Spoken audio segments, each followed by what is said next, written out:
welcome Mark Sheldon, who's coming to us from Normal, Illinois, as I mentioned. And Mark has lived and worked in the Philippines, Taiwan, mainland China, and Hong Kong for over 40 years. And most recently, he was the Hong Kong office director for the Yale-China Association, based at the Chinese University of Hong Kong, where he also taught in the International Asian Studies program for 4 decades.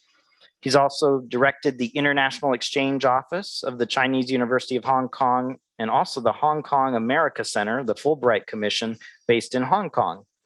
Mr. Sheldon is now retired and based in Central Illinois, close to his, quote, other university, his beloved alma mater, Illinois Wesleyan University, where he assists with international student recruitment and alumni relations.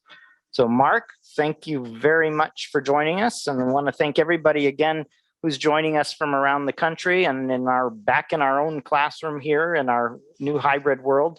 Again, for those of you who might just joined remotely, if you have questions along the way, go ahead and put them in the chat. And about after Mark is done with his lecture, we'll get you all in where you can ask your questions directly. We can bring on your audio, and we'll also have live questions from our room here. So welcome again, Mark. I'll let you take it away.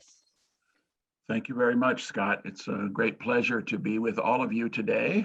It's a wonderful turnout. So I want to first thank Scott and his colleagues at OLLI for this kind invitation. I know Scott mainly because I taught his brother, Mike, in the Chinese University of Hong Kong. In fact, I taught Mike twice. Mike came over to our International Asian Studies program as an undergraduate student. And then later he came on a Rotary research fellowship, and I supervised his research about Hong Kong's relations to China a second time. So I'm very delighted that Mike put me on to Scott, and then Scott and his colleagues were kind enough to invite me today to talk about Hong Kong. So I want to thank all of you who are with us today for your interest in Hong Kong. I know many of you have probably visited Hong Kong. Perhaps you've lived there through work or through visits when you were in the US military. Perhaps you were an exchange student there. Perhaps you came by Hong Kong on your way in and out of mainland China.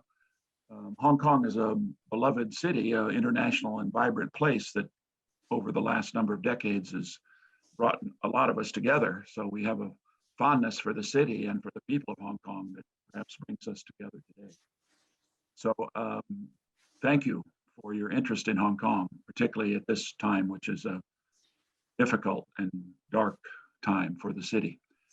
I'm bringing this presentation to you from the Prairie. I'm based, as Scott said, in Normal, Illinois, which is in the Midwest, the central part of Illinois. We live here on the ocean of corn and soybeans, and we're now in the harvest moment. So all the grain is being gathered in. The smell of the harvest is in the air. It's a beautiful time of year, and all of the corn and soybeans are coming into the bins. But of course, much of the harvest will then be sent off to China to be made into tofu and to feed livestock. So really, however we think of it, we're all connected, whether we're in Asia or wherever you may be. The US-China relationship and our relationship with our friends in Hong Kong, it's all connected. So I'm really delighted that you all have this interest and can join in the conversation today about Hong Kong. It's also a special day today. I'm sure some of you are aware, particularly if you come from a Chinese cultural or linguistic background. Today is the Mid-Autumn Festival. So I want to wish all of you, wherever you might be, a most happy and blessed Mid-Autumn Festival. Here in the Midwest, we're at the moment of the harvest moon. So this is a time when families always get together for a meal. So a happy Mid-Autumn Festival to all of you. I hope your lanterns are glowing warmly and that you are able to get up on a high place to watch the lovely moon, which is full. And that if you're eating mooncakes, that you have the best ones, the small ones with white sesame seed, not the big ones with the double egg yolk. Those are not good for you. But anyway, happy Mid-Autumn Festival to everyone. I do greatly miss my friends and colleagues in Hong Kong, particularly at this festival time of year. Now, I'm speaking to you about the current situation in Hong Kong, and my title is about the death of Hong Kong. Now, of course, the city itself is not going to die. Economically, it will very likely survive and thrive quite well. But my title relates to the political developments and to the loss of civil society, the loss of aspiration for democracy. So there are various kinds of developments in Hong Kong currently that truly are a major, fundamental, significant change. And the city that I knew and loved, where I lived for so many decades, much of that is dying now. It's being suppressed, it's being eliminated.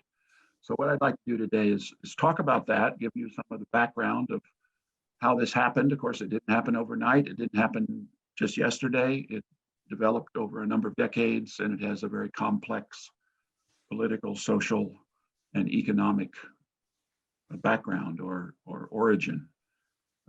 My background is basically, as Scott mentioned, I'm a long-term resident of Hong Kong. I became a Hong Kong belonger, a kind of citizen as an expat of Hong Kong, where I could actually vote and participate in Hong Kong's social and political life. I lived in Hong Kong as a graduate student in the early 70s and then returned in 1982 and was basically living in Hong Kong and working in Asia for the last 4 decades. So I raised my family in Hong Kong. I had 5 or 6 different careers while I lived in Hong Kong, mostly related to higher education, but also to philanthropy and fundraising, to academic research, to the international school sector, and also to a wide range of academic and international exchange engagements, both with Hong Kong and with other countries in Asia, and particularly with mainland China. So during my long career there, I actually spent a lot of time in the Philippines working on human rights work. I studied language in Taiwan. I worked in the university in the international exchange realm. So that took me to many other parts of Asia. And then most of my work there was with an educational exchange foundation that's based at Yale University in New Haven, Connecticut, called the Yale-China Association, which has a very long 100+ year tradition of work in Hong Kong and in mainland China, both in establishing institutions and then more recently after 1949 in various forms of academic exchange, in English language teaching, in medical science research and collaboration, in the fine arts, in a whole range of areas that basically was part of Yale's long engagement and long history in mainland China and in Hong Kong as well. So in a sense, I'm an engager. That's not a very popular term these days in the era of decoupling and the era of confrontation and conflict in the US-China relationship. So I'm a longtime believer in the importance of the US-China relationship and the fact that however fraught, however difficult it might be, these 2 great countries, these 2 great peoples must find a way to cooperate, must find a way to engage. So in a sense, I'm a panda hugger, as the term is used. And I committed my whole career to engagement with China, engagement with Hong Kong, engagement with the peoples of the 2 countries, that we could find mutual benefit. We could find mutual ways to cooperate. Now, that's not to say that I feel what the Chinese Communist government is doing is a positive thing. I have my critique, and I've been a friend of China and then not a friend of China and then a friend of China again and then not a friend again and back and forth, depending on the political winds. So I've seen it all come and go, both in mainland China and certainly in Hong Kong. And it's out of that lifelong career experience that I'm sharing with you today my views about what's happened in Hong Kong and what is possible there now and what might happen in the future. So Hong Kong was my home for 41 years. I raised my family there. I pursued my entire career there. I have many friends and colleagues there. I taught hundreds and hundreds of students there, and they taught me a lot. So I'm sharing out of that experience, and I'd be very happy to have your comments and questions after my presentation. So that's the background. But of course, what's happening in Hong Kong now had many origins. It had many antecedents. It had many roots. So let's think a little bit about some of that history. First, remembering that Hong Kong was a British colony for over 150 years. It was part of the Western colonial encroachment on China.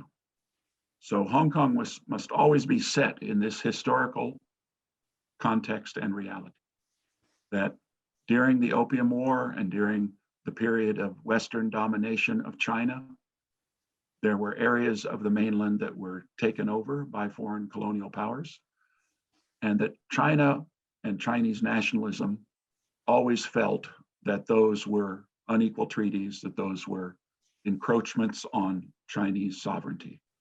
And the agreements that were struck between British colonial rule and the Qing court, between dynastic China before the Communist Revolution, were always described in history and in reality as unequal treaties. That these encroachments, be it Hong Kong or other parts of the mainland, the concessions in Shanghai, were always forced upon China, so that China wanted to always right the historical wrongs.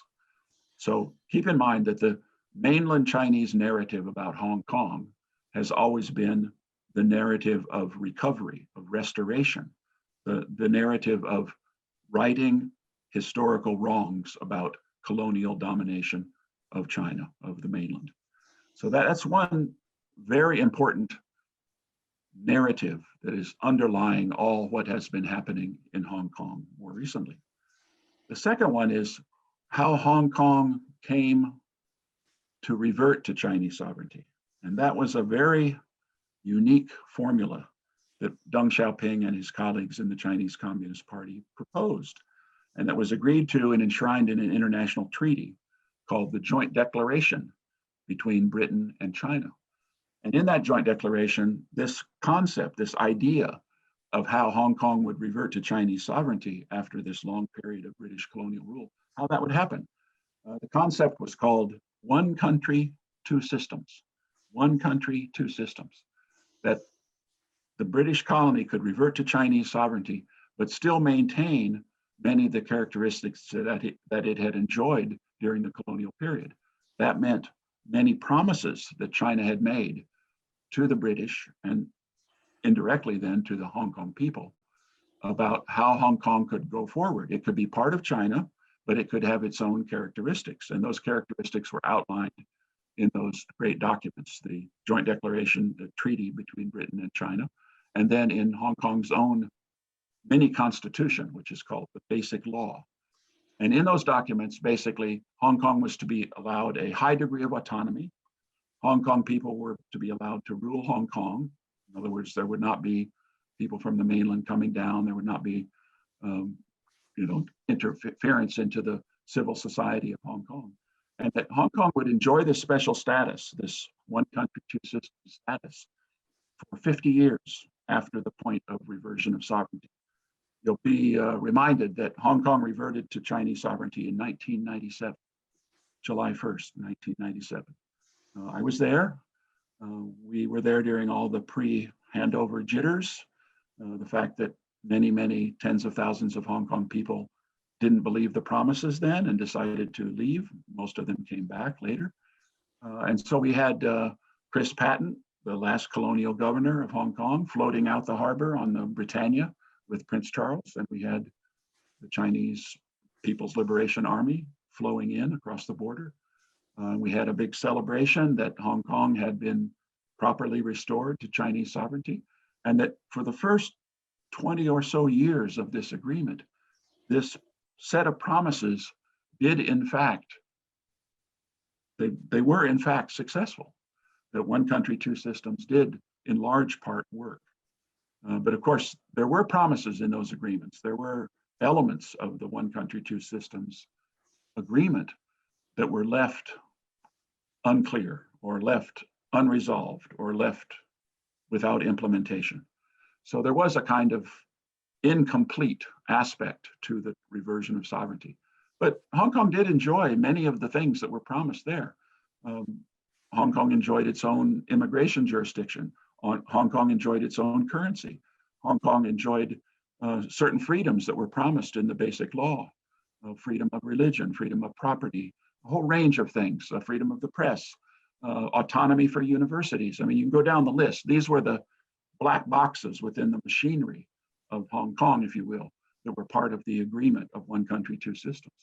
So many Hong Kong people were rather relieved, were rather pleased that during this initial phase of the 50 years promised, that many of the aspects of one country, two systems, much that had been promised, was in fact implemented and in place. Those were sort of the boom years of Hong Kong, if you will, into the late 80s, early 90s, early 2000s, when Hong Kong really developed its own identity, its own autonomy, and it became the vibrant global city that many of us think of when we think of Hong Kong, because it was such a crucial element of Hong Kong, of China's broader modernization. If you think of those early years after Deng Xiaoping implemented the Four Modernizations program and the Chinese economic development and modernization program really took off, that's when Hong Kong really played an instrumental part through direct foreign investment, through expertise, through tourism, through a whole range of things that really made South China and the Pearl River Delta area the sort of locomotive of China's overall and very rapid economic growth. So those were the wonderful times in Hong Kong, where we still enjoyed all the freedoms, and yet we still were playing a very instrumental, some would say crucial part in the broader Chinese modernization program. But the part of the basic law that was not well understood and was not well implemented was the area of political change and political reform, which was promised. And Hong Kong people started to become nervous, frustrated. They sought to have greater political democratization in Hong Kong, and China resisted this. So the roots of the current dilemma, the roots of the recent political movements and demonstrations in Hong Kong really started with those frustrations, where there were promises about direct elections for the Legislative Council. There were promises about elections for the chief executive of Hong Kong, for the mayor of Hong Kong.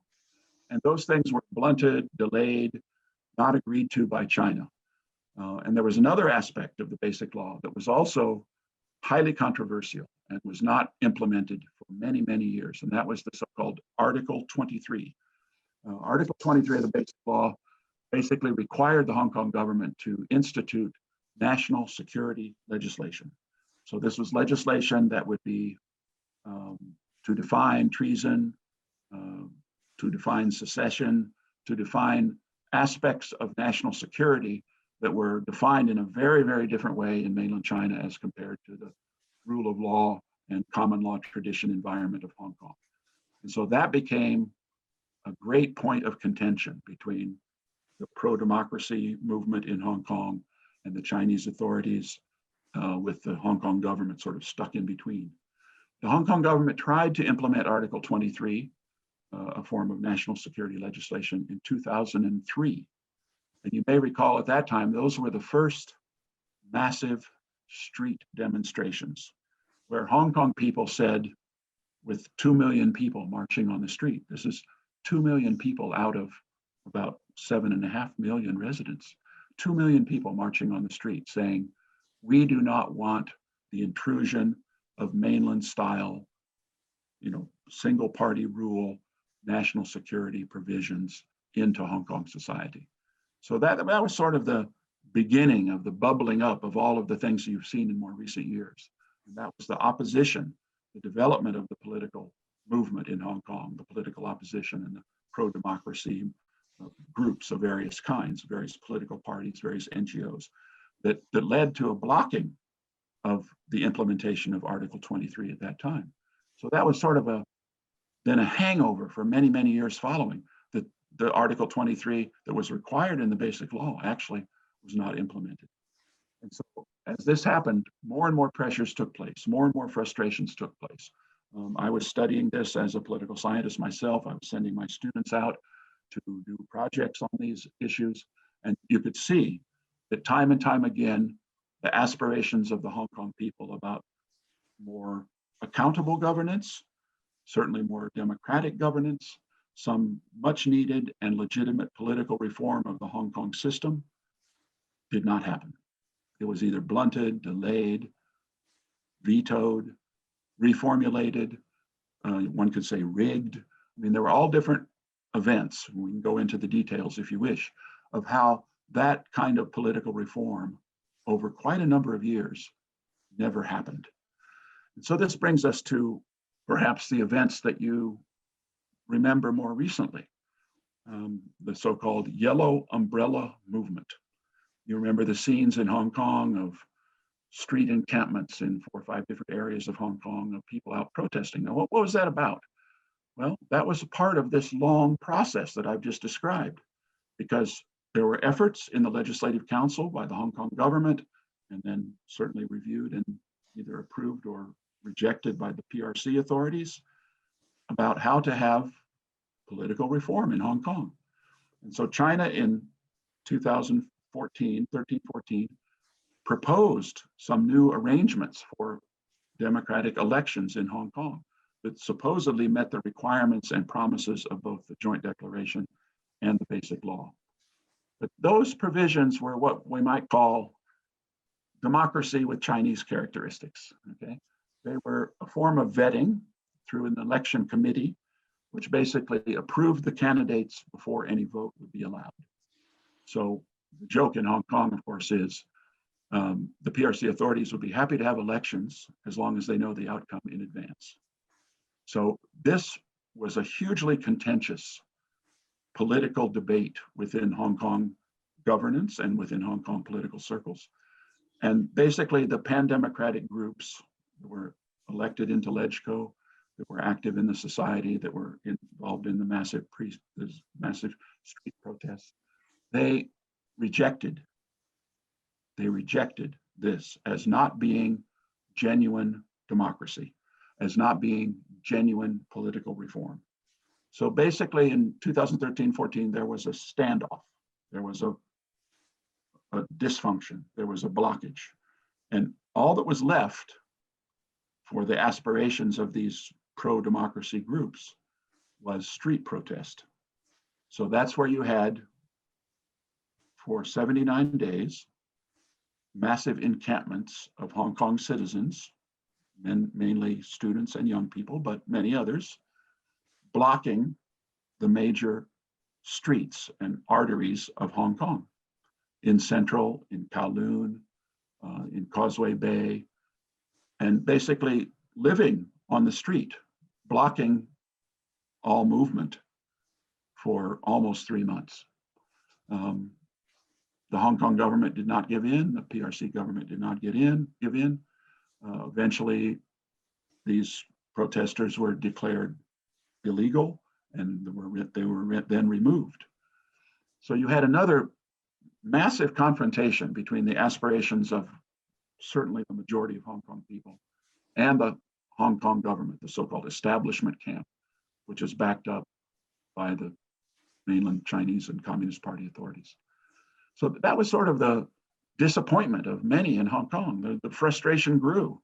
In fact, the traditional Democrats became criticized by younger people saying, you know, your strategies, your methods are not working.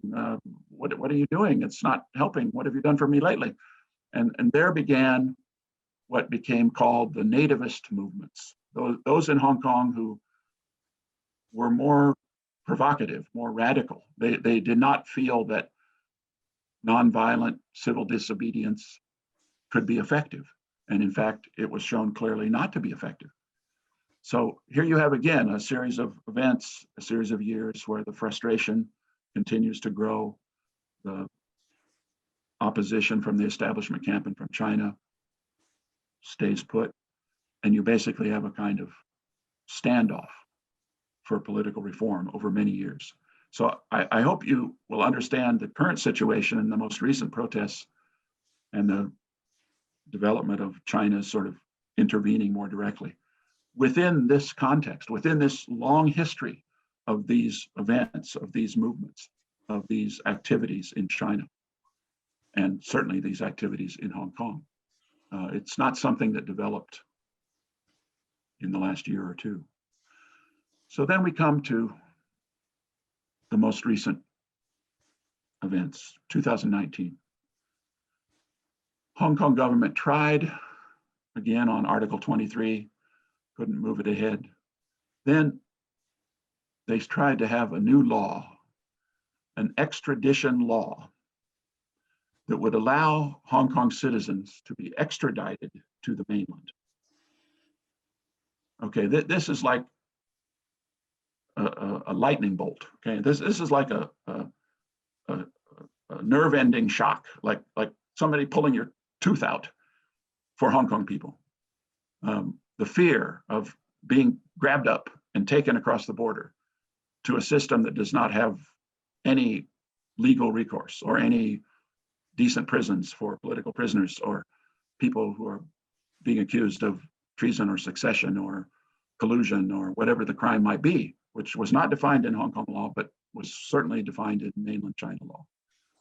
So this led then to a massive explosion of opposition to the anti-extradition law, to the extradition law proposals of the Hong Kong government. I think it's clear to say that the Hong Kong government quite miscalculated on how strong the response would be. And again, you have 500,000, 1 million people out on the street protesting at the traditional days of protest and at other days of protest. But this time, there were other new elements to the protest. This time, there were protests who wanted to confront the police, wanted to confront the system. So there were elements of the protest movement now that were not only the civil disobedience, not only the traditional pan-democrats, not only the traditional citizens who would march peacefully with 2 million people marching and not a single bit of property damage, but now you had new elements, confrontive elements, more radicalized elements, more localist elements that were opposing this extradition law and opposing the Hong Kong government, certainly confronting the police, and certainly opposed to Chinese intervention into Hong Kong. And during these anti-extradition law protests, that's when you saw the emergence of those with the yellow helmets. You saw the emergence of quite violent confrontations between protesters and the police. You saw sieges at local universities, including my own university, where students would block the university. In my university's case, there was severe damage done to the train station. The university was closed for a number of weeks. And basically, you had a new form of quite confrontive, quite provocative, at times quite violent confrontations between the police and these protesters. Again, at first, the protesters were successful in blocking the implementation of the extradition law. But I think it's at this point where you have to say that China was sort of losing patience with Hong Kong. I'm not one who blames the protesters. I'm not one who blames those who seek democratic reform and political change. But on the other hand, there was great disruption to Hong Kong life. Vast majority of people supported the protests and supported the disruptions. But of course, large numbers of people, particularly those in the pro-China camp, the so-called United Front camp, they did not support this, and they would have their own demonstrations. They would have their own violence against the protesters. It got quite ugly. It got quite ugly. And I think this was the point at which the politics of Hong Kong changed, where you had new groups, new formulations, new attitudes emerging that were not of the traditional pro-China, pan-democracy movement types. This was something more confrontive, more radicalized. It was at this time that it became quite clear that what was happening in Hong Kong was rule by law, not rule of law. And it was quite clear that the security apparatus of the mainland was coordinating and was highly involved in the police apparatus of Hong Kong. So that these are the months where it became clear to all of us living there that Hong Kong was becoming a kind of police state. It's hard to say that, it's hard to, put it that bluntly, but that clearly was what was happening in terms of the suppression of these protests, where rights and freedoms of assembly, rights and freedom of expression obviously was under great stress and even under great control. It was during this time that I sort of felt it was important for my students to go out and do research and to sort of interview as many people as possible about what they had concluded about all of this. What did Hong Kong citizens think about the Yellow Umbrella movement, where they protested and tried to have political change and yet got nothing? And then what did they think about these changes in the political environment that were much more confrontive, much more violent, but still no result, still no potential or political change or reform, which was so obviously clearly needed, yet nothing happening. So I sent my team of students out. I had the joy of teaching in Hong Kong for 40 years. I taught courses that are in a rather sensitive area. I taught courses on Chinese politics. I taught courses on mainland China relations with Hong Kong. I taught courses on higher education policy, all different things. And my most recent 7-8 years when I was there, primarily as a kind of adjunct, was cross-cultural team research. We match the local students with international students, and they do a seminal kind of senior essay process, of a very significant research project of their choosing. So I suggested to them that maybe some of these teams of my students should go out and ask the Hong Kong people, what did they conclude about all of this? I mean, what was the result? What were they going to do now? Okay. And quite fascinatingly, we found quite clearly that there were three groups that had their very clear response to what had happened. First group, about 40% of the total. We tried, we were good citizens, we protested, we wanted to have change, but we couldn't get anything. Nothing would happen. China was opposed to it. We can't have democracy. So we have to go back to our normal lives. Okay? It's a kind of credentialist response. I have to go back to my job. I have to pay my rent. I have to help my grandmother. All the things that people deal with in their daily lives.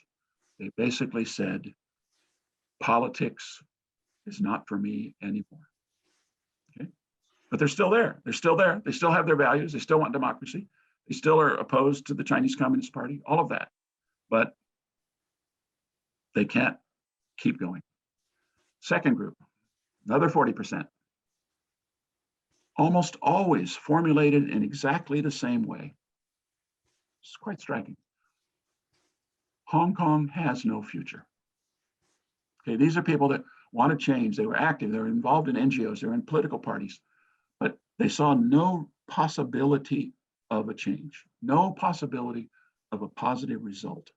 So they are going to leave. Okay?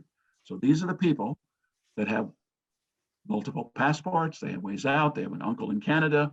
They have graduate school acceptance, all different ways. And now, of course, the biggest one is the British National Overseas Passport, the BNO passport. Anyone born in Hong Kong before 1997 could legally have a British National Overseas Passport and has a pathway eventually to citizenship in the UK. So this group basically says, Hong Kong has no future, pasture's greener on the other side, I'm going to go. So we'll probably see in the next year or two, 500,000 or more people leave Hong Kong because of this. Okay, that's the second group. Third group, smaller group, probably 20%, but still, that's a lot of people. Their view was, we have to try new methods. We have to try new formulations. We have to become more provocative, more radicalized, more with new ideas. So these are the new political groups, the localist groups, the nativist groups, even some that advocate for independence of Hong Kong. Hong Kong's twice as big as Singapore. Why shouldn't Hong Kong be independent? So that's the group that, of course, China is most worried about, because that's a group that isn't opting out, and it's a group that doesn't have money or resources or education or language ability to leave. And so they are there, they are stuck there, and they are fighting fit. Okay, they are the ones that populated all these new political forces, of course, that are all under attack now under the national security law. Okay, so that was the conclusion of our research. Opt out, leave, or become radicalized. Now, if you're a social scientist, you know this is not radical, this is not rocket social science. Given what has happened in Hong Kong with the lack of legitimate political reform and change, these are quite identifiable, quite natural outcomes, okay? So we weren't entirely surprised at what we found. Now, finally, what's the assessment of all of this? What's my conclusion of all of this? Well, under the national security law, which was implemented last July, I was there into 3 months of the new law. What you have now is China stepping in with a very intrusive, draconian new law. Basically, this is Article 23 on steroids. This is a multi-sector suppression and decapitation of all the pan-democratic groups. So you have now in every sector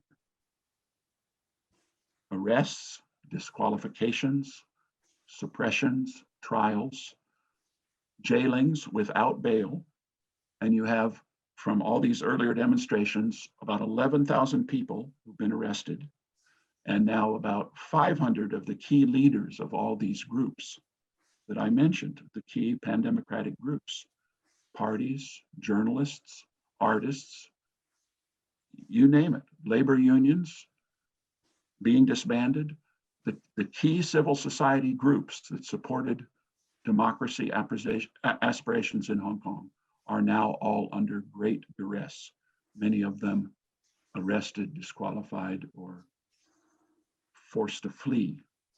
That includes some of my students, that includes some of my academic colleagues, that includes all those in civil society who had an oppositional position. Some quite moderate, some quite radical, but now we're at the phase where China wants to have no opposition. One voice, no opposition. So what do we conclude all of that? Well, in the short term, the Hong Kong that we knew and loved, that had vibrant civil society and had vibrant political discourse, that is lost, that is gone, that is dead, okay? That's my sadness, okay? I have great sadness about this. It means that the promises of the basic law and many of the agreements of the joint declaration are now null and void, okay? You can hear the Hong Kong government people talking all the time about how this improves one country, two systems, and isn't this better democracy than we had before? I mean, this is beyond Orwellian, right? This is calling a cat a dog or calling black white. I mean, it's just, each day when you think it can't get more Orwellian, it actually does get more Orwellian. So this is the new model. This is a method of political and social control that every authoritarian in the world is now studying carefully. Okay, this is what's referred to in the political science literature as electoral authoritarianism. Electoral authoritarianism. So there will be no oppositional voices, and there will be this massive departure. And the Hong Kong government, which claimed to be part of the two systems, you know, part of some autonomy and some voice for Hong Kong people, all those people have become complicit. That shouldn't surprise too many people who know Hong Kong well. I mean, Hong Kong elites are often opportunistic, if not complicit. So we have a kind of quisling government in Hong Kong now. And that means that a lot of people are stuck there, have to deal with it. They have to learn to live under authoritarianism. A lot of people will try to leave. And so you'll have a churning, as the Hong Kong society has always had. You'll have a churning. Many people leaving, many people don't want to put their kids in school where there's going to be political education. All kinds of dynamics that Hong Kong people now have to face. And yet, more people can come in from the mainland. More people can come in. So the nature of the Hong Kong body politic, as has always been the case in history, will indeed change very rapidly now. And what you will have is, quite soon, I think, you will have a situation where the PRC authorities, after this period of repression, after this period of decapitation of the pan-democratic groups, they will say, oh yes, we're going to have elections now.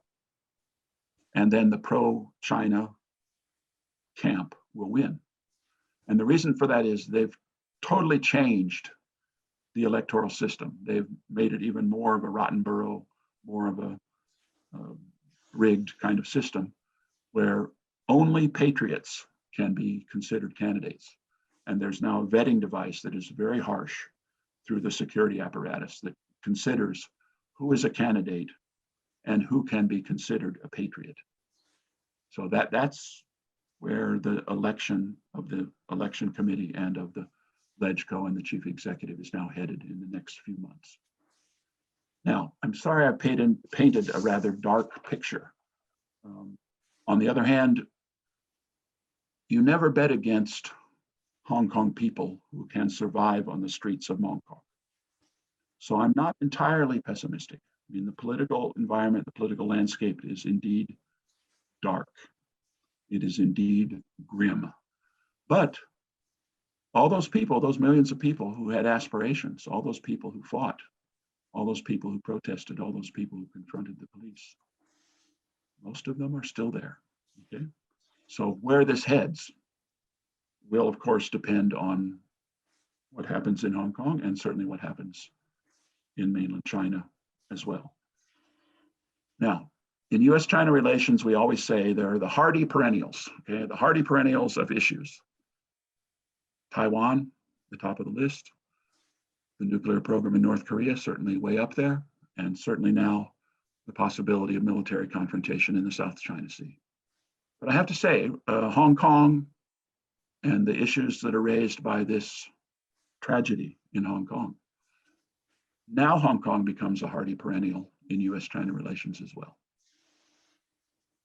Okay, that's enough for me. I'd be happy to take questions. Scott, if you want to jump back in and perhaps pose a few questions that have come on the chat or direct it to somebody who wants to ask a question. I've done my 42 minutes and that's about what I promised you. Sounds good, Mark. Can you hear me okay? Yes, just fine. So let's start. We've got a dual audience here. We've got our folks online with us and then in our classroom. Do we have any questions in the classroom? Let me take some microphone around here. And there you go, David Shawver. Hi, Mark. Hello. My presentation, really appreciate sort of what you shared with us. I should say that for a decade, I lived in Guangzhou and got to know sort of the view of Hong Kong from Guangzhou. Sure, quite different. Quite different. Okay, they actually believe that Hong Kong is part of China. Yeah, sure.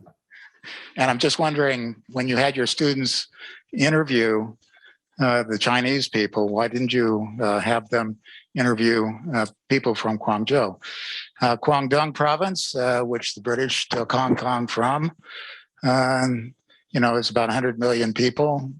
What is Hong Kong? 8 million people? 7.4. What would be the outcome? What we have is a situation, I think both of us would wish that we were back in the days of Deng Xiaoping, although he dealt with, Tiananmen in a terrible manner. But why were people thinking, after the example of Tiananmen Square in particular, that Hong Kong could ever, get away? From Chinese point, this is the British, the Americans stirring up trouble in Hong Kong. Hong Kong's not going to die. Hong Kong's going to be Shanghai or Singapore. Singapore is not democratic. They are farthest away and probably could be democratic. So I just, as a longtime Sinophile, which I think we both are, isn't this a dilemma where how can we honor the Chinese people, 1.4 billion people, even though we love our democracy and hope that that can be an outcome? It just seems like, why did the demonstrations back the Chinese government into a corner? The outcome was so clear to anyone that knew, the history of China. Why was there hope that somehow, the British dominated Hong Kong, the American dominated Hong Kong, the English-speaking world dominated Hong Kong, could be successful in its attempt to remove itself? And I really don't see that Hong Kong will be the same as Taiwan, because Taiwan has a Japanese background. It has an indigenous background. Chinese did set up government there, but for a relatively short period. So I don't think grouping that really works either. Anyway, once again, thank you for your presentation. It was a great presentation. I just know that to be true to the people that I talked to about Hong Kong, I did a lot of talking in Guangzhou, and their view was Guangzhou, was the big brother in Confucian terms, and Hong Kong was the little brother, and the little brother, just should have taken lessons from the big brother. And so, just a perspective. Do you have a question? Or is there a question here? Yes. Why didn't you have your students interview people from Guangzhou? Well, the focus of the research was on Hong Kong, but actually we did interview people from Guangzhou because they're Guangzhou students in many of Hong Kong universities. And quite interestingly, many of them were participants in these demonstrations because the people who wanted democracy in Hong Kong and who wanted democracy during Tiananmen were Chinese people, not British people or American people. Why, so keep that in mind. Yeah, why not Guangzhou students from Guangzhou? Well, there is research like that, although research of that type in China is prescribed. It's very hard to do, politically speaking, because there's political control on universities. Well, on an anecdotal basis, again, the people in Guangzhou had a view of people from Hong Kong as really removed from the Chinese world, and China bears that burden of 100 years of humiliation. So anyway, thank you. No, you're quite right about the views in the mainland, which are also very much expressed in Hong Kong through the United Front groups and through the pro-communist groups that are active in Hong Kong. And increasingly now by the Hong Kong government people as well, because they're basically saying the line or the narrative of the PRC authorities, that there is no sort of independent Hong Kong government perspective now. So I take your point, and certainly these are views that are expressed widely all over the mainland, that Hong Kong is sort of the errant child, that it was spoiled for too long and now should be brought to book, should be healed. And so I understand that, and that's the Chinese nationalistic narrative, the narrative of sovereignty, the narrative of control. But that obviously is not a narrative that the vast majority of Hong Kong people subscribe to. Many of them who fled the communists because they were suppressed earlier or lost their fortunes or lost their factories, that's why they came to Hong Kong. So there is a kind of immigrant, anti-China, anti-communist view in Hong Kong that has always been very important in the politics of Hong Kong. It has nothing to do with British colonial rule. It has to do with what happened to people at the time of the revolution, what happened to people during the Cultural Revolution, even what happens to people now, where people in the mainland feel it's better to send their children to Hong Kong or to the West for education than to send them to some university, particularly a second or third tier one in the mainland that has political education and thought control. So I take your points, and it's quite interesting how many of the mainland students in Hong Kong were participants in all this. And of course, until the crackdown came, and then they got quite worried that there would be repercussions back home. So now they either flee to the West for further education, or they too also put their heads down, or if they're really careful, they still feel they can go back home. So that is a very rich dynamic between the attitudes in the mainland and the attitudes of Hong Kong people toward the mainland. And you're quite right that for a period of time in the 80s, Hong Kong was the big brother. Hong Kong was the rich uncle.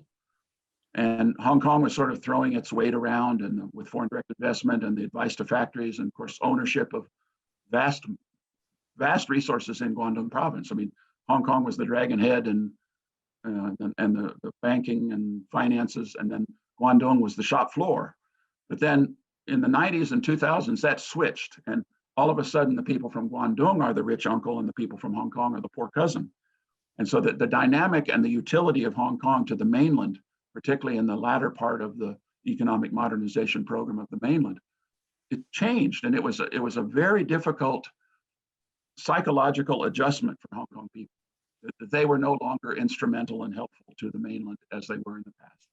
And then that's the change calculus of the Chinese Communist Party.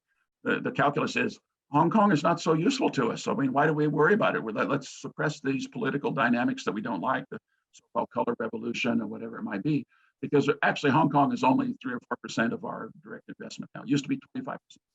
So the leadership of Xi Jinping can have a very different calculus about what they do politically in Hong Kong that they didn't have 20 or 30 years ago. You're quite right about that. We've got one more question from our classroom here, and then we'll take some of our online questions. So go ahead, sir.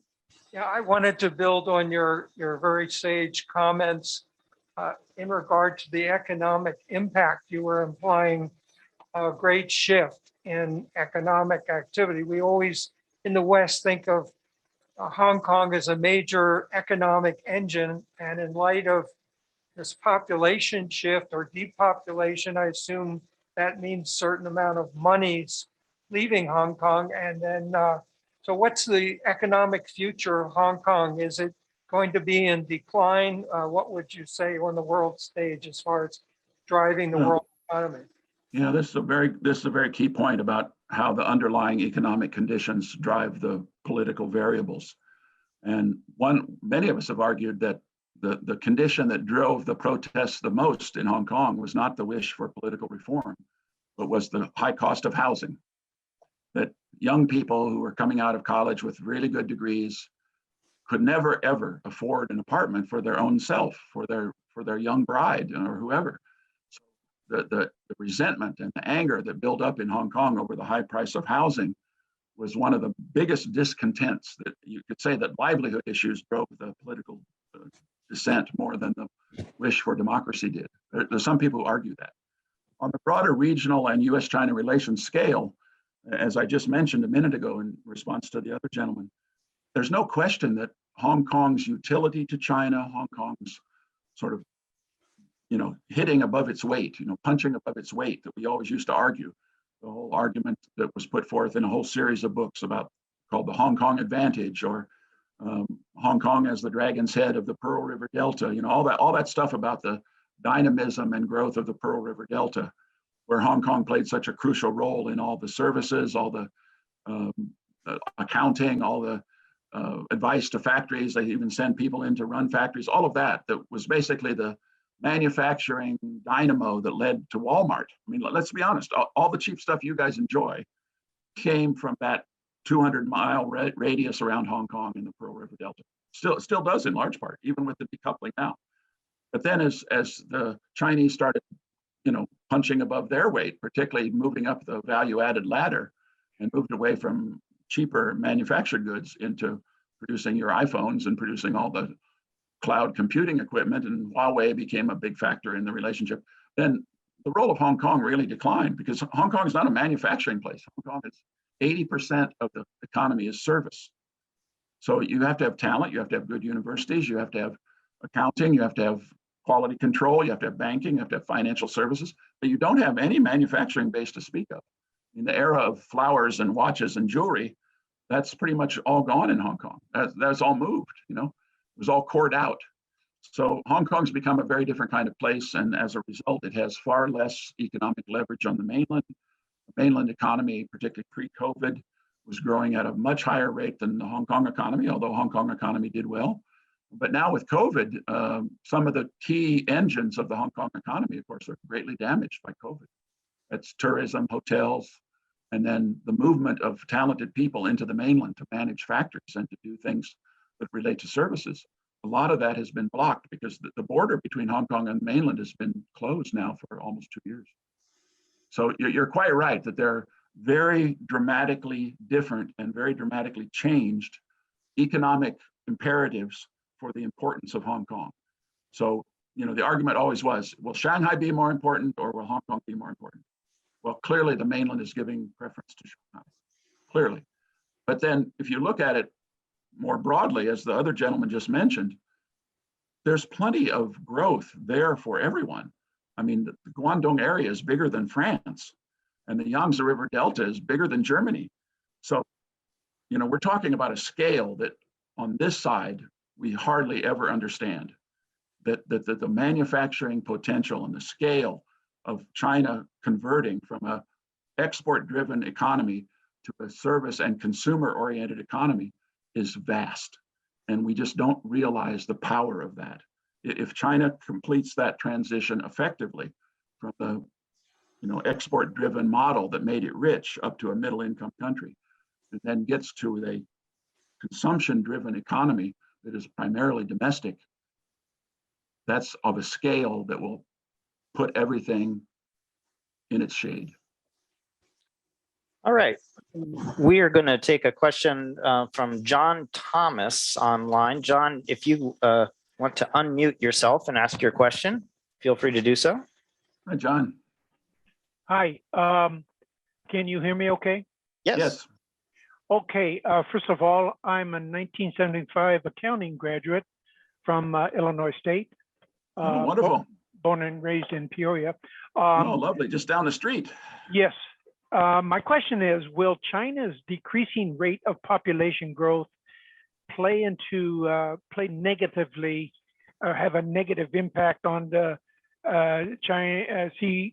CPP's efforts for total control? Did that make sense? Yes, it does. In fact, this is the several $1 trillion question, isn't it? I mean, you're basically talking about the whole debate within my field of work and within the economic field about China's growth, of whether China can escape the middle income trap. Yes. Okay? This is all about whether China can really get to that consumption economy and jump past its middle income status now and truly get to a higher income level.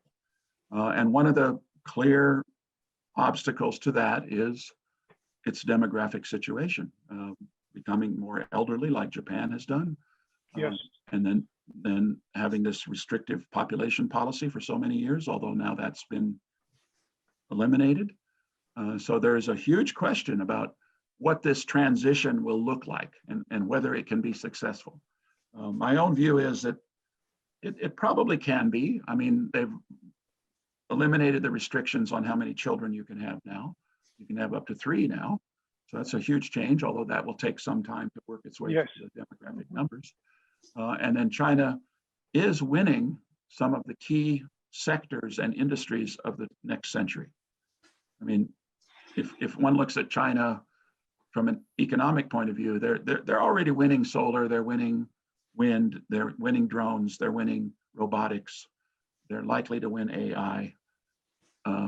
You know, there's so many key areas of the technological and innovation competition. Maybe they'll win hydrogen. These are areas good friends of mine and my former students are involved in. So there's a whole nother area of my teaching not related to Hong Kong. That is, what will be the nature of the Chinese economy going forward? And do they have clear advantages given the sort of mixed economy, the authoritarian nature of the Chinese, you know, what we usually call market socialism, but basically it's the high-end innovation aspects of the economy are controlled by the state. And all the alignments that one needs to be successful and to be controlling, all of those alignments are in the Chinese government's favor right now. Okay, so it's surveillance, the security apparatus, IT, the military, population control. If you go down the list, all the things that are needed to really move things forward fast, not all the messiness of democratization, then they have many advantages to perhaps succeed in escaping the middle income trap. Thank you. You're most welcome. Our next question is from Art Quinn. Art, if you want to unmute yourself and ask your question. There you go. My question was, and I think you probably already answered it, Hong Kong's major value is as a banking and financial services country. Is this going to have a great impact on that particular portion of their economy? Yeah, you're quite right, Art. Traditionally, Hong Kong was described as an economic city, and people there who wanted political engagement or wanted reform or wanted democratization, they were always told, don't get involved in those areas because Hong Kong has this unique function for the mainland and for the region. It was the main banking financial services sector. It had all the other services that you need to do these things, like major accounting firms. It had very good international schools so that expatriates could be there and educate their children. That was the sector I worked in for a long time. And I raised money from all of those financial services people for the school. So I was the fundraising development person for the top American international school there. And that's all still there. And a lot of those people are keeping their heads down and not saying much politically because they want to keep making money and keep doing their things. And so they do depend on certain access to the mainland and the region. And so they don't want to offend the powers that be. So that's a very interesting area of study too, to see how the sort of Hong Kong elite people who are in all those sectors of services and of banking and financial stuff and hedge funds and venture capitalists, all that, which has always been Hong Kong's great success, how they're going to find their way in this new order and whether they're going to be able to mind their P's and Q's politically and behave themselves and then do their work and make their money.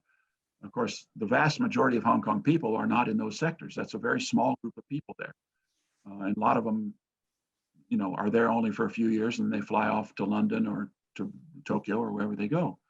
So those people actually are widely despised by the Hong Kong people generally, because those are the privileged expats who live in, mid-levels, who sometimes never even take the subway, and who don't seem to have aspirations for the broader community.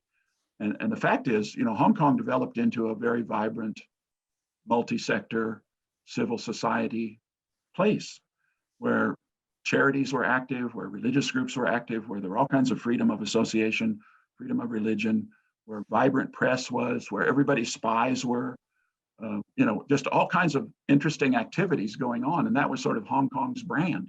It was called Asia's global city, okay? And to have all those things was seen as a positive, particularly, 3 of the 5 best universities in all of Asia are there. But then if you have all this restriction and all this suppression of these groups, and you have political study in universities, and you have, closing of the most vibrant oppositional newspaper called Apple Daily without any real legal redress, and then you have the banishment of labor unions, and you have even, social workers who wrote children's books in opposition to the government being arrested and detained. And then the last couple of days, we saw 3 students arrested for giving chocolate to prisoners. I mean, you can't make this stuff up. I'm telling you just the facts, okay? That's what happened the last few days. That some students who are obviously pro-democratic were providing M&Ms and hair clips to prisoners who were been arrested during all this. And now they've been arrested because they are violating the national security law by providing M&Ms to the prisoners, okay? So if you have that, then I think all these companies, all these expats who are obviously quite progressive, globally minded people, how do they find their way in that new reality? Because the whole reality of Asia's global city as we knew it, that's dead. I mean, that's everybody knows whatever the Hong Kong government tells you, no one believes it anymore. So now the Hong Kong government has hired for multiple millions of dollars a new public relations firm to sort of rebrand Hong Kong in the global media environment. So I'm sure pretty soon you'll be seeing some new slogan, some new way of characterizing Hong Kong, not Asia's global city, but something new that they'll come up with, that some public relations firm has tested to sort of see what might be the new way to perceive Hong Kong going forward. There are all kinds of jokes about that. If you look on the internet, all kinds of people making jokes about, Asia's police state city or whatever it might be. But, they're going to have to do something to get Hong Kong to the next phase, because the old phase is not there now. Our next question comes from Jeff Yamauchi. Jeff, if you'd like to unmute yourself and ask your question. Yeah, good morning here. Really interesting talk. But my question is, what are likely candidates for proxy conflicts between the U.S. and PRC, and is Hong Kong really one of them?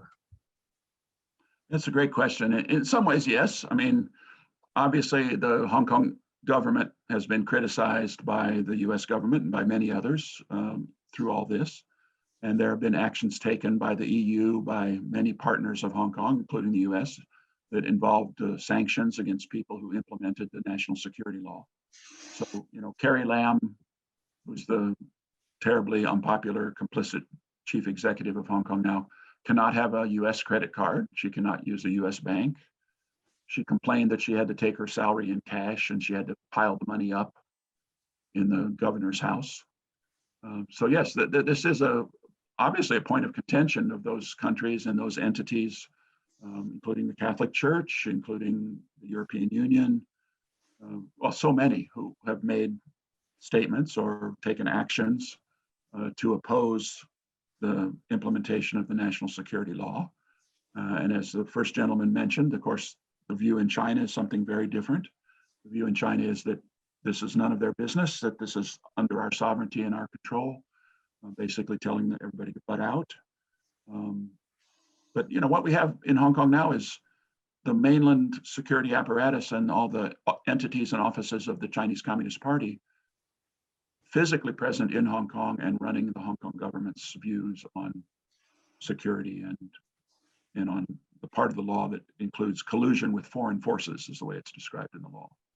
So many entities that had funding from or had cooperation with, had projects with, had exchanges, any kind of academic exchange, like all the ones I ran at the Chinese University for many decades, the Fulbright program, which I helped found there and direct, all that under the new law can become vulnerable. I mean, they can claim that the Hong Kong people who are involved in the Fulbright program or other things, that's foreign collusion. So those people could be arrested under the new national security law. So that means all of those things that were active, not just with the Americans, but with the European Union, with the Spanish, with South Africa, with Israel. I mean, Hong Kong was a very globalized, very internationalist place. All that has collapsed. Okay? Just to give you an example, I ran the office at the Chinese University for a number of years. I founded it and then ran it. That set up all of the academic and research collaborations between the Chinese University of Hong Kong and almost 300 universities around the world. Okay? To great benefit of Hong Kong and to great benefit of those universities and to great benefit of the students who move back and forth in a very globalized way, right? That has entirely collapsed.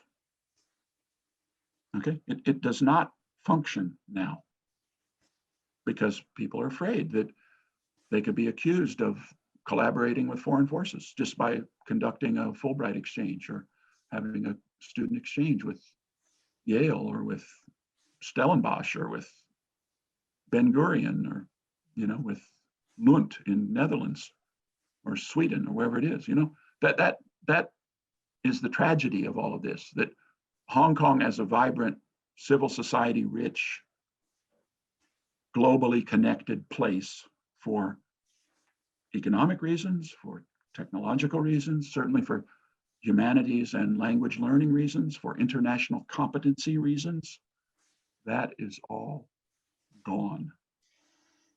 Okay? So we have a question that the person had to leave early, but I think it's a good question to bring up. What are the top 3 policy moves the US State Department and the Biden administration should be doing related to China's betrayal of Hong Kong? Yeah, that's a tough one because, you know, most of the foreign countries, even the British, have sort of limited leverage. None of these countries, and certainly the vast majority of the pan-democratic movement in Hong Kong, always said that China had sovereignty over Hong Kong. There's only a very, very small slice of the pan-democratic movement that argued for independence or argued for a kind of localism that was beyond the basic law. Okay. All of them, the vast majority, including all the foreign governments, accepted the joint declaration, accepted the basic law, and basically asked China to loyally and faithfully implement the provisions of that. So their criticisms and their actions, their sanctions, are basically saying, China, we don't think you've implemented what you agreed to implement related to Hong Kong. And the actions have been various things. Many organizations, of course, have had to withdraw. Many organizations have been disbanded by the Hong Kong government. Other governments have reduced their presence. Quite a few have issued sanctions against particular individuals who they feel were involved in implementing these actions, implementing the national security law. So all of the PRC authorities who are in Hong Kong who were part of this, the Special National Security Office, and then all of the Hong Kong police officials and the security secretary, all the way up to the chief executive, they all are under sanctions from both the US and from the European Union. So there is a lot of pressure on these people. But of course, those officials who are incredibly highly paid have no option. They truly must follow the directives of the PRC authorities.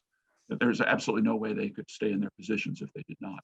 So that's why in Hong Kong, these people are all seen as puppets now. I mean, it's a hard and harsh word to use, but everyone in Hong Kong sees these people as totally complicit. And sadly, it goes very much further than the government officials. It goes to others who have implemented different things, including university presidents. I mean, I'll give you an example. I was at one point director of the Fulbright Commission, as was mentioned, and then I became a senior fellow there. I was sort of as you can see, I was the gray eminence there. And the Hong Kong America Center came under attack from the United Front press, from the pro-China press. And so then the people who were on the board of this was a joint commission between Hong Kong and US authorities to conduct academic exchange and research and to fund master's and PhD students and also some undergraduates as well, and to do other things. But the center was accused of being behind some of the student protests, right? We were supposedly the black hand behind it, which was ludicrous.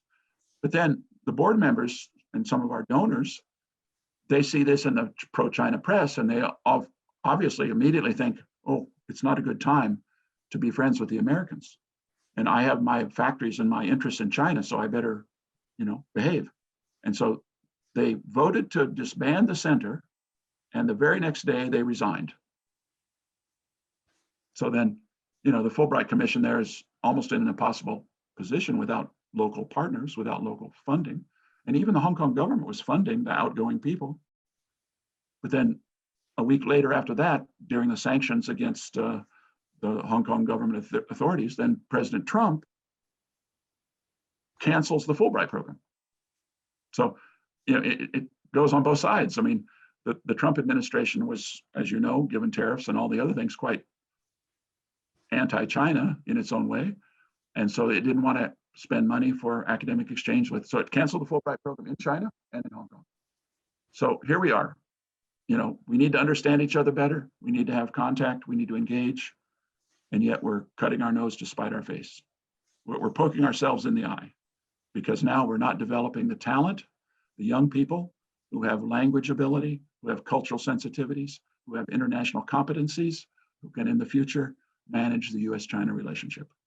So people like me who've committed my entire career, learned Chinese, all the things that I've done, there's not now a pipeline for such people. I mean, I got my training through the East-West Center in Hawaii, went to Taiwan, learned Chinese, took up a number of jobs related to US-China relations, found my way to Hong Kong, was engaged with the US-China relationship for over 40 years. I have many friends, colleagues, I love Chinese culture and Chinese people.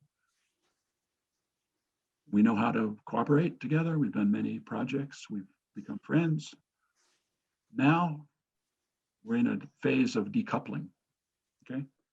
We're moving away from each other. We're damaging all of the pipelines of training, of language study, all the things that are needed to manage, however conflictual, however confrontive, however difficult, manage the US-China relationship. And if you don't think we need to have a engaged US-China relationship, just think what could happen on the North Korean peninsula. Just think what could happen if there was a war across the Taiwan Strait. Just think how we solve the climate change issue without China's cooperation and involvement. I mean, it boggles the mind how it can be done. So this ties a little bit, just talking about, and I apologize on the name, Zambor Zoltan, if you'd like to unmute yourself and ask your question.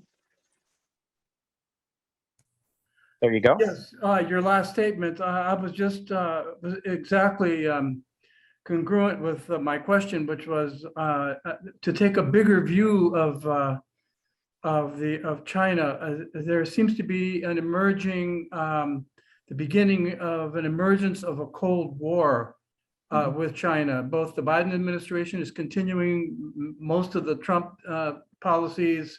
Yep. I just wanted a brief view. Is there any way that you can imagine that we could stem this pathway that we're on? Well, you're quite right. The tariffs are all still in place. The policies that Trump had toward China have not, for the most part, been changed or redressed. There are those in the Biden administration and certainly in the engagement community, say people like the National Committee on US-China Relations or some academics, certainly some longtime China wallahs like myself, who basically have been criticizing the Biden administration about moving too slowly, that there should be some resetting and relief of this. And of course, it means then, though, that the pressure on human rights and the pressure on what they've done in Hong Kong and others can somehow be relieved, and that many of us don't want that either. So it is a conundrum. It's a very difficult relationship to manage and has many complexities. I think you probably saw that Biden on the climate change front has tried that. If you saw John Kerry's trip to China, John Kerry was there saying, well, we have all these differences. I'm not going to criticize you on those. That's the job of Tony Blinken and other people. But I'm here because we really have to cooperate on climate change. We have to prepare for the meeting that's coming up in the UK, the COP meeting that's coming this fall. And I'm very much along that line too. I think where we can cooperate and where we can have positive movement forward with the Chinese, we should. I'm not one of total confrontation and total disengagement. Plus, on the economic front, it just is not possible. I mean, our economies are still greatly intertwined, and we still have, in large part, a kind of codependency, economically speaking.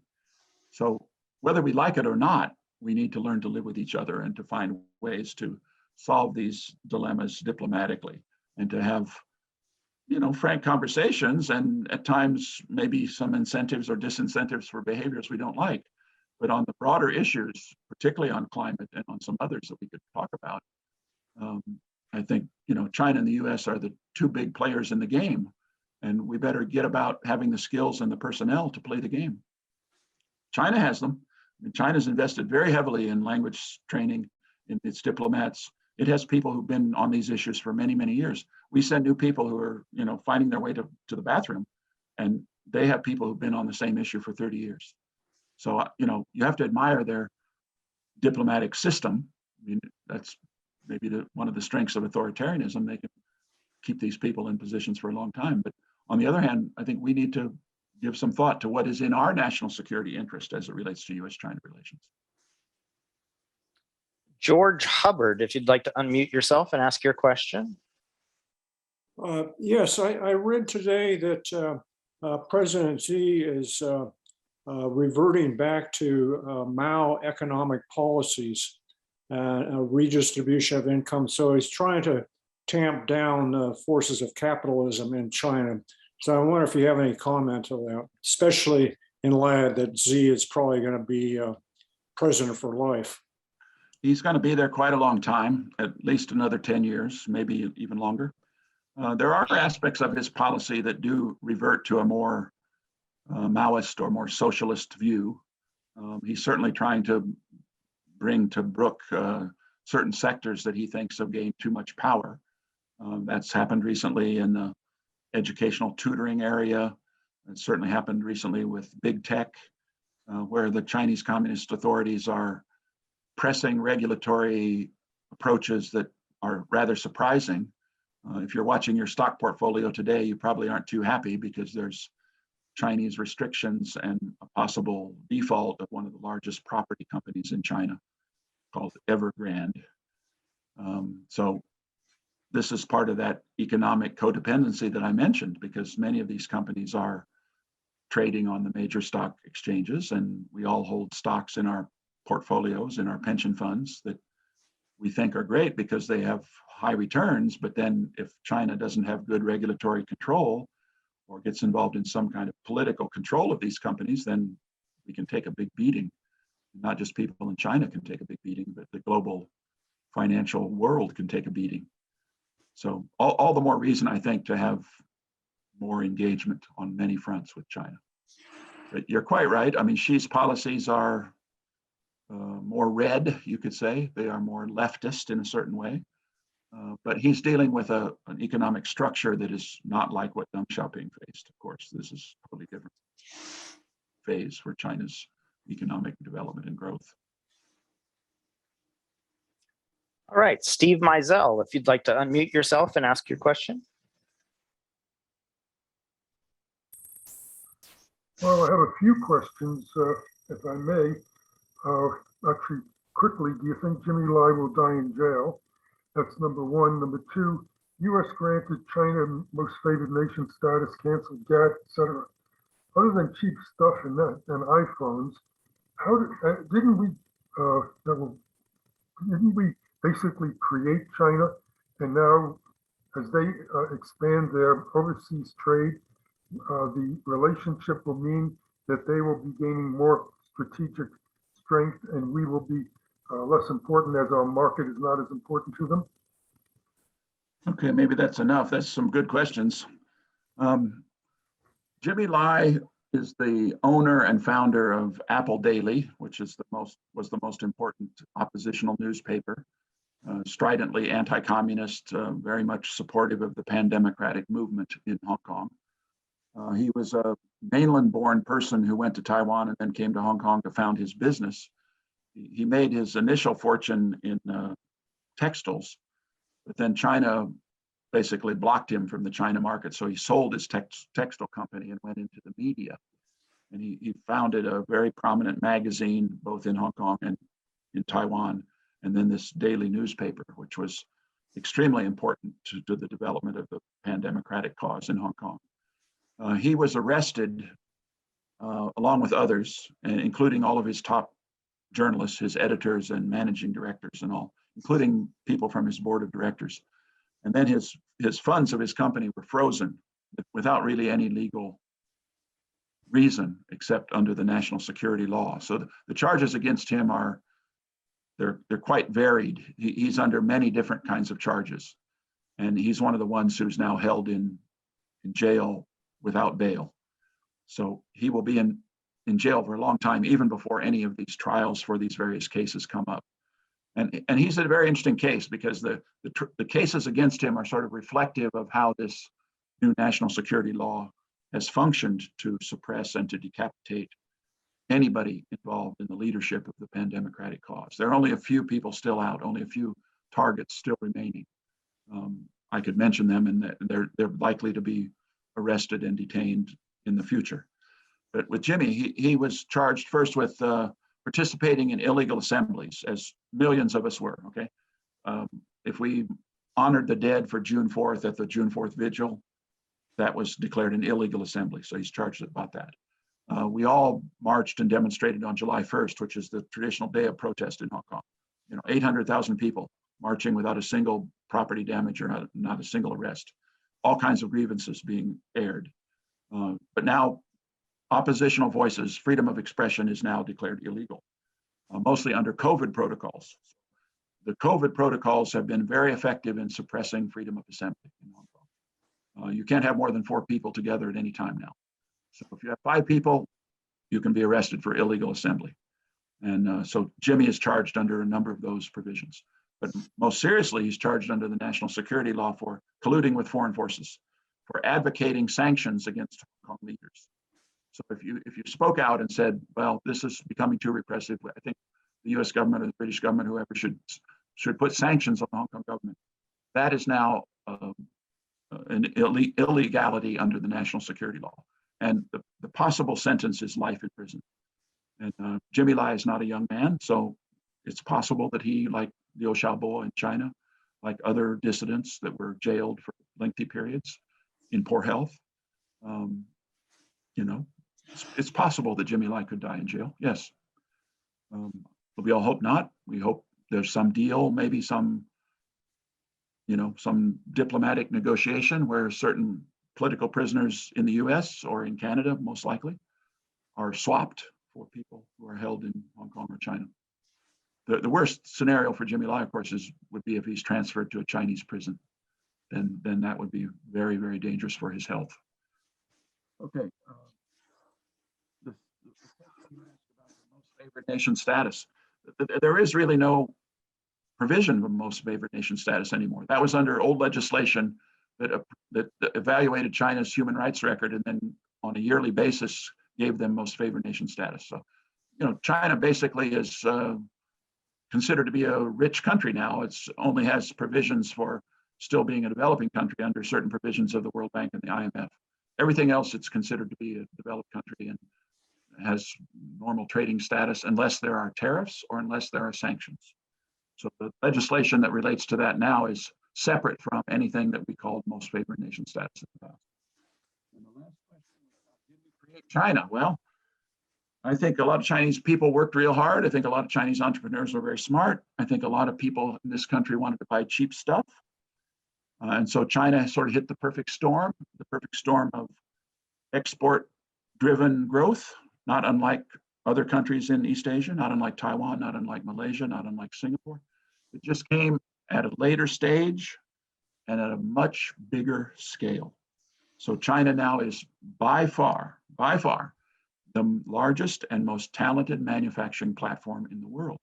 And not just backpacks and socks and shirts and golf pants and all that, but iPhones, iPads, routers, cloud computing equipment of all sorts, drones, solar panels, and blades for wind turbines. Okay, all of that now. Many of those areas are dominated by China. So did we create China? Well, they made some good stuff that we wanted to buy, and it was at a low price. So if you want to go blame American consumers for that, you can. If you want to blame Walmart for that, you can. But that's part of globalization. That's part of how the global economy works. And China is not alone in benefiting from that kind of manufacturing-driven, trade-driven growth. Maybe they did it better than some others, but they certainly did it well. Mark, reached our time here. I had one other follow-up in terms of this notion of the migration of people from the mainland to Hong Kong, and what sort of impact is that having? Are there, Hong Kong's, I know, a very Cantonese culture. Is that changing? Are you seeing threats to the language and things, or it's changed on many levels. There's legal immigration from Guangdong to Hong Kong, 150 some a day. That's been that provision for many years. So mainlanders do move to Hong Kong regularly. And of course, many Hong Kong people work in the mainland too. I mean, the border was very porous until COVID. And then of course you have, given the financial services and given the sort of expat environment, not only do you have Dutch and British and Japanese and Korean and American and everybody else expats, but of course you have many mainland expats, meaning northerners, Mandarin speakers, who are there in the Chinese mainland companies, what we call the red chip companies. So that this was initially the travel service and logistics and the harbor, but now it's Huawei, Citic Pacific. It's all the red financial services, particularly banks. You know, what is it? 6 or 7 of the largest banks in the world are Chinese owned now. So all those people from the mainland are there working. You know, I often joke, you know, I taught many mainland students who came to Hong Kong universities. They would come and they would be young people from China who had to be members of the Communist Party, right? So they were loyal communists. They were sort of neo-authoritarians in a way, but they all wanted to be Morgan Stanley executives. You know, they want to work for J.P. Morgan or Goldman Sachs. You know, so the sort of ironies, the rich contrasts in Hong Kong are still all there. And then of course you have illegal people coming. People come and don't have status, but they stay. And then you have almost 500,000 domestic workers from Indonesia and the Philippines. And then you have people from other regions of Asia, some who come to work and are there legally, and many who come and stay. Because, you know, before we had 80 million tourists a year before COVID. 80 million tourists a year. That's more than Paris. Okay, so it was open. You could come and go. Money could come and go. Everybody could come and go. Spies could come and go. Students could come and go. That was why it was called Asia's global city. But now, 3 weeks quarantine, border with China closed. Not very happy hotels for your quarantine. So it's a different city now. It's become localized in a way. The local people enjoy it because it's quieter. They don't have to deal with all the obnoxious tourists. So, but then of course, no international students to speak of. A lot of things that were beautiful and wonderful and integrative about Hong Kong are just not happening now. Scott, if I could say one other fine thing in closure, I always say this when I do these kind of talks. As you can tell, I'm an engager with China. I believe in the U.S.-China relationship, that we have to find ways to work it out. It's going to be difficult. It's going to be complicated. There's no doubt. There'll be differences. There hopefully can be resolved through diplomatic means. I hope there's not war. That would not be of benefit to anybody. But I say this because I firmly believe that U.S.-China relations and education about China, knowledge about China, knowledge about Hong Kong, that this is not only important economically and important culturally and important for our understanding of each other, but it is a national security issue. We must understand each other. So our capacity on the US side is lacking, okay? I always call this the intellectual balance of payments deficit. The intellectual balance of payments deficit. Think of all the Chinese students who've been spending long times in the US. Think of all the Chinese academics who got their PhDs in the US. The Chinese side knows us better than we know them, okay? So we have to invest in the capacity of understanding China and managing the China relationship.